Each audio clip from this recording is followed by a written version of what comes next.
डरता जहाँ हमसे, हम तो से डरते। वो उसका नाम होता है ईवा। जी हाँ ईवा। वो उससे बोलती है थॉरफिन क्या तुम आज बकरियों का डब विच घोड़ा रखदा नी तो यार तेरा घोड़े वर्गा, बकरियों को खाना और गाय का दूध निकाल दोगे? वो बोलता हाँ मैं निकाल दूंगा। फिर हम देखते कि वो जब बकरियों को खाना खिलाने जाता है, बकरियाँ उसको तंग करती है, उसका मजाक उड़ाती है, उसके कपड़े वपड़े खींचते हैं। फिर हम अगले सीन में देखते हो गाय का दूध काट रहा होता, मतलब निकाल रहा होता है। निकाल रहे टाइम वो देखते हैं उसे मुंह फुला रहा होता है, बकरियाँ उस पर हंस रही होती है। बड़ा फनी सीन था ये। फिर हमें रात का सीन दिखाया जाता है और थॉरफिन अपने घर में होता है, उसके बाद बहुत सारे बच्चे होते हैं और हमें एक बुड्ढा दिखाया जाता है जो अपने एडवेंचर्स के किस्से बता रहा होता है बच्चों को। मुझे जहाँ तक उसने जितने भी किस्से बताए मुझे तो ऐसा लग रहा तो बस हवाबाजी कर रहा है। फिर वो बताता है कि मैंने ऐसे बहुत लहरों का सामना करके, तूफानी लहरों से, तूफानी हवाओं का सामना करके मैं एक टापू पे पहुँचा था जहाँ की घास बहुत अच्छी थी, बहुत गर्म जगह थी वो, और उसने उस जगह को नाम दिया विनलैंड। तो वो बुड्ढा जो होता है उसका नाम होता है लीफ। और जब लीफ अपनी कहानी बता ही रहा होता है तभी वहाँ पे सोचो कौन एंटर करता है? वहाँ एंटर करता है हमारा थॉर। जी हाँ, वो जंग के समुद्र छोड़ के अपनी फैमिली के पास आ गया था रहने के लिए। उसने अपनी फैमिली बनाई, उसने अपना बेटा बनाया, उसने अपनी बेटी बनाई। वो अपनी बीवी से आके पूछता है कि बच्चे अभी तक सोए कि नहीं। तो उसकी बीवी बोलती है कि मैं चाहती थी कि वो लीव की कहानियाँ सुने। और बाहर का सीन दिखाया जाता है जहाँ पे एक आदमी बहुत ठंडी हवाओं में उनके घर को दूर से खड़ा हुआ देख रहा होता है। ऐसा लगता है कि वो कोई भूत वगैरह, पर वो भूत नहीं है, वो असल में एक कैदी है, हमें आगे पता चलेगा। फिर हम देखते हैं कि वो सारे बच्चे अपने घर जा चुके हैं और थॉर फिल्म भी सो चुका है। थॉर और लीव बात कर रहे होते हैं कि इस बार की सर्दियाँ बहुत ज़्यादा बेकार है, मतलब बहुत गंदी हैं, हमें बचने के लिए ज़्यादा खाने की ज़रूरत पड़ी होगी। लीव बोलता है कि मैं एक आइलैंड पे जाके एक राउंड ट्रिप मारूंगा, वहाँ से मैं ट्रेजर वगैरह ट्रेड करके आऊँगा।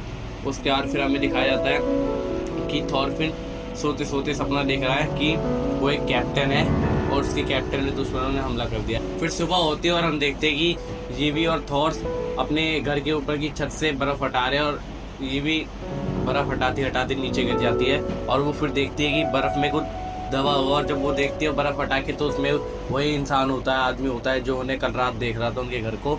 वो बर्फ़ में बंधा होता है और उसके गले में एक चैन होती है जिसे देख के लगा रहा था कि ये कैदी है भागा हुआ। फिर थॉर से जब अपने जल्दी से अपने घर में ले आता है और उसमें उसे एक सीप याद देता है, ये वाला नहीं, ये हाथों से देते हैं। उसके बाद उसे बहुत सारे गर्म कपड़े भी देता है, कम्बल वम्बल ढकता है, उसके पास आँख जलाता है। फिर हम देखते हैं जिसका वो कैदी होता है उसका नाम होता है हाल्फडेन, और ये बहुत बैड बंदा है सच में। एक बार तुम देखो इसकी तरफ, ये बहुत ज़्यादा बैड बंदा है। ये अपने पूरे टीम के साथ आया होता है अपने बंदों को लेके, और लीव भी वहाँ अपने बंदों को लेके खड़ा होता है। और हमें पता है वो बुड्ढा बस एडवेंचर है, वो लड़ाई में इतना बढ़िया नहीं है। तो हम फिर देखते हैं कि ये हाल्फडेन का एक बंदा और एक लड़का होता है आरी, वो उन दोनों की बहस छिड़ जाती है। आरी बोलता है कि तुमने मेरे भाई का पैर काट दिया था, और वो आदमी बोलता है कि तुमने मेरा हाथ काट दिया था एक लड़ाई में। वो बोलता है, फिर आरी बोलता है कि मुझे तुम्हारा हाथ नहीं तुम्हारा पैर काटना चाहिए था ताकि तुम भी ना चल पाओ, क्योंकि मेरा भाई भी नहीं चल पाता। फिर हम देखते हैं उन दोनों में लड़ाई हो जाती है। उसका आदमी आरी से लड़ाई करता है, उस पर तलवार उठाने वाला होता है, तभी हाल्फडेन उसे अपनी चैन से पकड़ लेता है, उस चैन उसके मुँह पे बांध देता है और चैन से उसे यूँ करके खींचता है तो उसके मुँह पर चैन के निशान बन जाते हैं और उसके बाल उग जाते हैं। पूछता है, तुम्हें पता है कि मेरा कैदी कहाँ गया है? और ये सब होते हुए थॉर्स की बेटी ईवा देख रही होती है। बताता है कि जो आयरन चेन्स होती है वो एक आदमी के गले में बहुत अच्छी लगती है, ना आदमी के गले में सोना अच्छा लगता है ना चांदी, उसके गले में अच्छी लगती है, तो एक आयरन चेन। उसके बाद वो बताता है कि मेरा कल रात एक कैदी भाग गया था चेन तोड़कर अपनी, तो क्या वो तुम्हारे पास आया है? फिर हम लोगों को वो आदमी दिखाया जाता है जो थॉर के घर में आ चुका है, सो रहा है, वहाँ पे लेटा है। वो अपने सपने में देखता है कि वो बहुत गर्म जगह पे है और उसे वहाँ पे बहुत अच्छा लग रहा है। फिर वो सोते सोते बोलता है कि डैड, मॉम, सिस्टर, बहन, तुम सारे वहाँ थे, हम सबको एक अलग अलग जगह पे भेज दिया गया। वो बोल रहा हमारे साथ ऐसा क्यों हुआ, मैं कहाँ पे हूँ। उसे अच्छा फील कराने के लिए बोलता है कि बहुत दूर वेस्ट में एक जगह है विनलैंड, वो बहुत गर्म है, वहाँ की घास, वहाँ के पेड़ बहुत अच्छे, वहाँ के लोग भी बहुत अच्छे हैं, तो वहाँ पे हो। और वो इमेजिन भी यही करता है। फिर उसके बाद वो मर भी जाता है। हाल्फडेन जो है वो अपने बंदों को लेके थॉर के घर में घुस जाता है और उससे बोलता है, मेरे बैड मैनर्स के लिए मुझे माफ़ करना कि मैं तुम्हारे घर में ऐसे ही बिना बताए घुस गया। फिर ईवा भागती हुई आती है और उससे बोलते हैं, हाल्फडेन इंसान, हम इसे छुपा नहीं रहे थे, ये तो बस हमारे घर में ऐसे ही लेटा हुआ था क्योंकि हमने इसकी जान बचाई थी आपके लिए।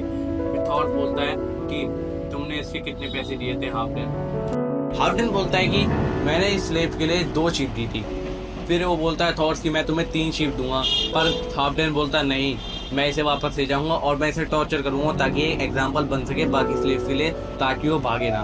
फिर वो तुम्हें मैं 4 शीप दूंगा, थॉर बोलता है। फिर उसके बंदा आगे बोलता है, बॉस ने मना कर दी तो मना कर दी। फिर हाल्फडेन बोलता है, अगर मैं बोलूँ कि मुझे इसका डबल चाहिए? थॉर बोलता है कि हाँ मैं दूंगा, मैं तुम्हें 8 शीप दूंगा, 3 साल से सारी छोटी।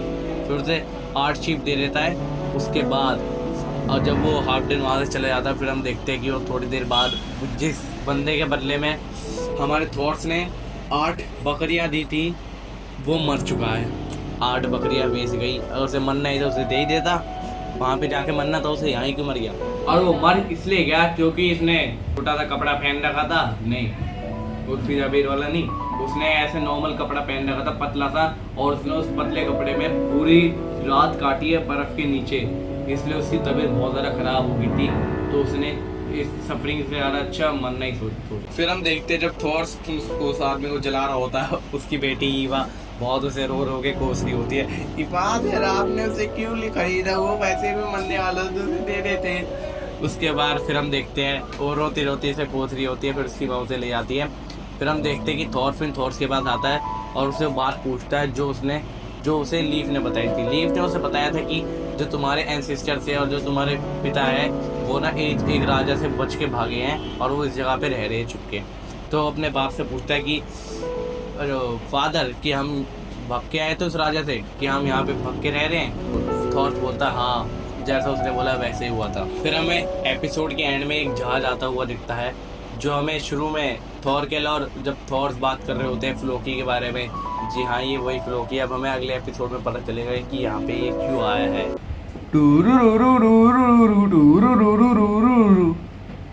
बाय गाइस, कल अब हम अगले एपिसोड को कवर करेंगे। बाय, लाइक सब्सक्राइब कर देना।